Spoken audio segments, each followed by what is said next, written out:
ಇನ್ನು ಅತಿ ಹೆಚ್ಚು ಭಕ್ತಾದಿಗಳು ಭೇಟಿ ಕೊಡ್ತಕ್ಕಂಥ ಮೈಸೂರಿನ ಚಾಮುಂಡಿ ಬೆಟ್ಟ. ಚಾಮುಂಡಿ ಬೆಟ್ಟದಲ್ಲೂ ಕೂಡ ಇವತ್ತು 3 ಗಂಟೆಯಿಂದ ದೇವಸ್ಥಾನದ ಬಾಗಿಲನ್ನು ಹಾಕಲಾಗಿದೆ. ಚಾಮುಂಡಿ ಬೆಟ್ಟದಲ್ಲಿ ದರ್ಶನ ಸಮಯ ಬದಲಾವಣೆ ಮಾಡಲಾಗಿದೆ. ಮಧ್ಯಾಹ್ನ ಚಾಮುಂಡೇಶ್ವರಿ ದೇವಸ್ಥಾನ ಬಂದ್ ಆಗುತ್ತೆ. 3 ಗಂಟೆಯಿಂದ ರಾತ್ರಿ 8:30 ತನಕ. ನಿಮಗೆ 6:45ಗೆ ಗ್ರಹಣ ಬಿಟ್ಟರೂ ಕೂಡ ಅದಾದ ನಂತರ ಜಲಶುದ್ಧೀಕರಣ ಎಲ್ಲ ಮಾಡ್ತಾರೆ ದೇವಸ್ಥಾನದಲ್ಲಿ. ಆಮೇಲೆ ನಾಳೆ ಬೆಳಿಗ್ಗೆ ಎಂದಿನಂತೆ ಭಕ್ತಾದಿಗಳಿಗೆ ಚಾಮುಂಡೇಶ್ವರಿ ದೇವಿಯ ದರ್ಶನ ಇದ್ದೇ ಇರುತ್ತೆ.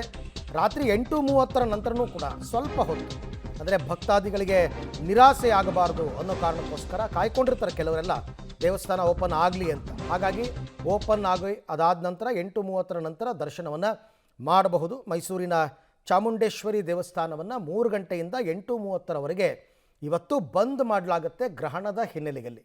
ಅದರ್ವೈಸ್ ನಿಮಗೆ ಬೇರೆ ಪ್ರತಿನಿತ್ಯದ ದಿನಗಳ ಸಮಯದಲ್ಲಿ ಸ್ವಲ್ಪ ಬದಲಾವಣೆಯನ್ನು ಇಲ್ಲಿ ಮಾಡಿಕೊಂಡಾಗ ಇವತ್ತು ಚಂದ್ರಗ್ರಹಣದ ಹಿನ್ನೆಲೆಯಲ್ಲಿ ನಾಡಿನ ಬಹುತೇಕ ಎಲ್ಲ ದೇವಸ್ಥಾನಗಳಲ್ಲೂ ಕೂಡ ವಿಶೇಷವಾದಂಥ ಪೂಜೆಗಳು ನಡೀತಾ ಇರ್ತವೆ. ಜೊತೆಗೆ ಬಹುತೇಕ ದೇವಸ್ಥಾನಗಳು ಕೂಡ ಬಂದ್ ಆಗಿರುವಂಥದ್ದು.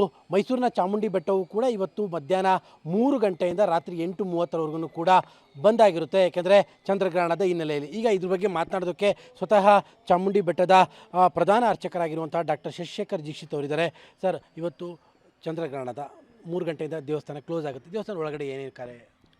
ನಮ ಸೂರ್ಯಾಯ ಚಂದ್ರಾಯ ಮಂಗಳಾಯ ಬುಧಾಯ ಚ ಗುರು ಶುಕ್ರ ಶನಿ ಬೆಚ್ಚ ರಾಹುವೇ ಕೇತುವೇ ನಮಃ.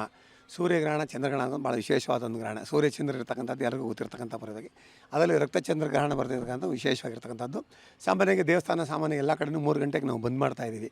3 ಗಂಟೆಗೆ ಬಂದ್ ಮಾಡ್ಕೊಂಡು ರಾತ್ರಿ 8ವರೆಗೂ ಸ್ಪರ್ಶಕಾಲ ಹಾಗೂ ಮೋಕ್ಷಕಾಲದಲ್ಲಿ ಪೂಜೆ ಮಾಡ್ತಕ್ಕಂಥ ಪದ್ಧತಿ ಇರ್ತಕ್ಕಂಥದ್ದು. ಕೆಲವು ಸಂಪ್ರದಾಯದ ದೇವಸ್ಥಾನಗಳಲ್ಲಿ ಪೂಜೆ ಪುನಸ್ಕಾರಗಳು ನಡೀತೆ. ಕೆಲವು ದರ್ಬೆಯಲ್ಲಿ ಬುಷ್ಟಿ ಮಾಡಿ ದೇವರನ್ನ ಬಂಧನ ಮಾಡಿ ಮಾರದಿನ ಪೂಜೆ ಮಾಡ್ತಕ್ಕಂಥ ಪದ್ಧತಿ ಕೂಡ ಇರ್ತಕ್ಕಂಥದ್ದು. ನಂಜನಗೂಡು ಚಾಮುಂಡಿ ಬೆಟ್ಟದಲ್ಲಿ ಸ್ಪರ್ಶಕಾಲ ಹಾಗೂ ಮೋಕ್ಷಕಾಲದಲ್ಲಿ ಪೂಜೆ ಮಾಡ್ತಕ್ಕಂಥ ಪದ್ಧತಿ ಇರ್ತಕ್ಕಂಥದ್ದು. ಅಂದರೆ ನೀವು ಕೇವಲ ಅರ್ಚಕರು ಮಾತ್ರ ಒಳಗಡೆ ಪೂಜೆ ಮಾಡೋದು, ಅಲ್ಲಿ ಭಕ್ತರಿಗೆ ದರ್ಶನಕ್ಕೆ ಅವಕಾಶ ಇರೋದು ಅಂಥ ದೇವಸ್ಥಾನದಲ್ಲಿ ಯಾರಿಗೂ ದರ್ಶನದ ಅವಕಾಶ ಯಾರೂ ಇರಲ್ಲ. ನಾವು ಅರ್ಚಕರು ಅದು ಸಂಬಂಧಪಟ್ಟ ಪಾರಾಯಣ ಮಾಡೋರು ಮಾತ್ರ ಇರ್ತೀವಿ. ನಾವು ಸ್ಪರ್ಶಕಾಲ ಹಾಗೂ ಮೋಕ್ಷಕಾಲದಲ್ಲಿ ಪೂಜೆ ಮಾಡ್ತಕ್ಕಂಥದ್ದು, ಅದರಲ್ಲಿ ಇರ್ತಕ್ಕಂಥ ಒಂದು ಶಕ್ತಿ ಎಲ್ಲ ದೇವ್ರ ಮೇಲೆ ಬರ್ತದೆ. ಆ ಶಕ್ತಿ ಹೆಚ್ಚಾಗಿರ್ತಕ್ಕಂಥದ್ದು ರಾಷ್ಟ್ರ ರಾಜ್ಯ ವ್ಯಾಪ್ತಿಯಾಗಿ ಒಳ್ಳೆಯದಾಗಲಿ, ಎಲ್ಲರಿಗೂ ಒಳ್ಳೆಯದಾಗಿ, ರೈತಾಪಿ ಜನಗಳು ಒಳ್ಳೆಯದಾಗಲಿ, ಸಮಸ್ತ ಜನಗಳಿಗೆ ಒಳ್ಳೆಯದಾಗಲಿ ಅಂತ ಪೂಜೆ ಮಾಡ್ತಕ್ಕಂಥ ವಿಶೇಷವಾಗಿರ್ತಕ್ಕಂಥದ್ದು. ಸಾಮಾನ್ಯವಾಗಿ ಎಲ್ಲ ಹೆಣ್ಣು ದೇವಸ್ಥಾನಗಳಲ್ಲೂ ಕೂಡ ಇವತ್ತು ಈ ಥರದ ದೇವಸ್ಥಾನ ಬಂದ್ ಮಾಡಿ ಪೂಜೆ ಮಾಡುವಂಥದ್ದು ಇರುತ್ತೆ. ಅಂತ ಸಾಮಾನ್ಯವಾಗಿ ಎಲ್ಲ ಕಡೆಯೂ ಕೆಲವು ದೇವಾಲಯಗಳು ಹೆಣ್ಣು ದೇವರಿಗೆ ಅಭಿಷೇಕ ಮಾಡೋದು ತೋರಿಸ್ತಾರೆ. ಇಲ್ಲಿ ಒಂದು ಪರಂಪರೆಯಾಗಿ ಬಂದಿರತಕ್ಕಂಥದ್ದು ನಾವು ಸ್ಕ್ರೀನಾಗಿ ಅಭಿಷೇಕ ಮಾಡ್ತೀವಿ, ಅದೇ ತೆರೆ ಹಾಕಿ ಅಭಿಷೇಕ ಮಾಡೋದು, ಅದೇ ಪದ್ಧತಿ ಮುಂದುವರ್ಸ್ಕೊಂಡು ಹೋಗ್ತಾ ಇರ್ತಕ್ಕಂಥದ್ದು. ಅದರಿಂದ ನಾವು ಸ್ಪರ್ಶಕಾಲ ಹಾಗೂ ಮೋಕ್ಷಕಾಲದಲ್ಲಿ ಪೂಜೆ ಮಾಡ್ತಕ್ಕಂಥದ್ದು ವಿಶೇಷವಾದ ಸಂಗತಿ ಇರ್ತಕ್ಕಂಥದ್ದು. ಅಲ್ಲಿಗೆ ಗಂಡಾಂತರ ಆ ಥರ ಈ ಥರ ಅಂದರೆ ಗ್ರಹಣದ ಬಗ್ಗೆ ಆ ಥರದ ಭಯಗಳು ಬೇಡ ಅಂದರೆ ಸಾಮಾನ್ಯವಾಗಿ ಹೇಳ್ತಾನೆ 27 ನಕ್ಷತ್ರದವರು 12 ರಾಶಿಯವರು ಎಚ್ಚರಿಕೆ ಆಗಿರಬೇಕು ಅಂತ ಹೇಳ್ತಾನೆ. ಯಾವುದರಿಂದ ಏನೆಲ್ಲ ಪರಿಣಾಮ ಬೀತ್ತು ಅಂತ